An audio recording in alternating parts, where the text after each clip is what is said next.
Hello everyone, রোজ paradise চ্যানেলটিতে আপনাদেরকে স্বাগতম। আজকে আমি তৈরি করতে যাচ্ছি ঘরে থাকা খুব সাধারণ কিছু মশলা দিয়ে ডিম পোলাও। আর এর জন্য প্রথমেই চুলায় কড়াইটা বসিয়ে দিয়ে তাতে সামান্য তেল দিয়ে একে একে গরম মশলাগুলো ফোড়নে দিয়ে দিচ্ছি, যেমন তেজপাতা, দারচিনি, এলাচ আর কিছু জিরা। আর এরপর দিয়ে দিচ্ছি পেঁয়াজ কুচি। পেঁয়াজগুলোকে খুব ভালো করে লাল লাল করে ভেজে নিতে হবে। পেঁয়াজগুলো যখন আমার লাল লাল করে ভাজা হয়ে যাবে তখন এর মধ্যে দিয়ে দিচ্ছি সামান্য জল। আর আমি এর মধ্যে ব্যবহার করব আদা বাটা আর রসুন বাটা। তো আমি একে একে এখন আদা বাটা আর রসুন বাটাগুলো এর মধ্যে দিয়ে দিচ্ছি।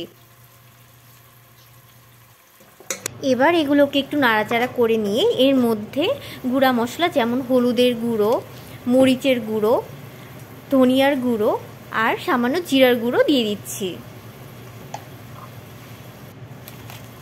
আর এখন এতে দিয়ে দিব টমেটো। আমার টমেটো বেশ কিছু ফ্রোজেন করা ছিল, আমি ফ্রোজেন টমেটোগুলোই এখানে ব্যবহার করছি। আর এখন দিয়ে দিব স্বাদ মতো লবণ। এরপর এগুলোকে একটু ভালোভাবে নাড়াচাড়া করে মশলাগুলোকে কষিয়ে নিচ্ছি। মশলাটা খুব ভালোভাবে কষানো হয়ে গেলে এবার এতে ধুয়ে রাখা চালগুলো দিয়ে দিচ্ছি। আমি এখানে বাসমতি চাল ব্যবহার করছি। চালগুলো দেওয়া হয়ে গেলে এবার মশলার সাথে চালগুলোকে খুব ভালোভাবে মিশিয়ে নিচ্ছি। আর 2-3 মিনিটের মতন চালগুলোকে মশলার সাথে খুব ভালোভাবে ভেজে নিচ্ছি। চালগুলো ভাজা হয়ে গেলে এতে সামান্য কিছু কুচি করে রাখা কাঁচামরিচ দিয়ে দিচ্ছি। এতে ফ্লেভারটা ভীষণ ভালো আসে। দেখেছেন তো, আমি ডিমগুলো ভেজে নিতে আগে ভুলে গিয়েছি। এবার আরেকটা কড়াই বসিয়ে তাতে সামান্য তেল দিয়ে এবার ডিমগুলোকে হালকা লাল লাল করে ভেজে নিচ্ছি।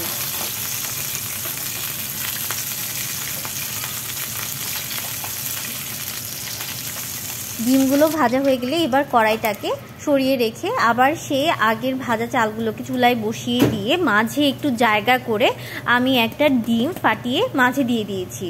আর দিয়ে দিচ্ছি সামান্য গোলমরিচের গুঁড়ো। এবার ডিমটাকে ভালো করে এই চালগুলোর সাথে একসাথে মিশিয়ে দিচ্ছি।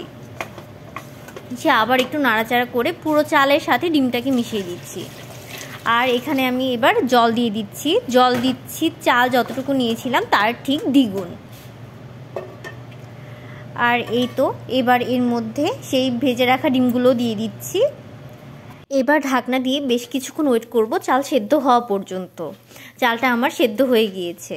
আর এবার এর মধ্যে দিয়ে দিচ্ছি সামান্য একটু ঘি, যা এর স্বাদটাকে আরও অনেক বেশি বাড়িয়ে তোলে। এবার একটু নাড়াচাড়া করে গ্যাসটা অফ করে দিচ্ছি। এই তো ডিম পোলাও এখন রেডি। রান্নাটা যদি আপনাদের ভালো লেগে থাকে তাহলে চ্যানেলটিকে অবশ্যই সাবস্ক্রাইব করবেন। ধন্যবাদ।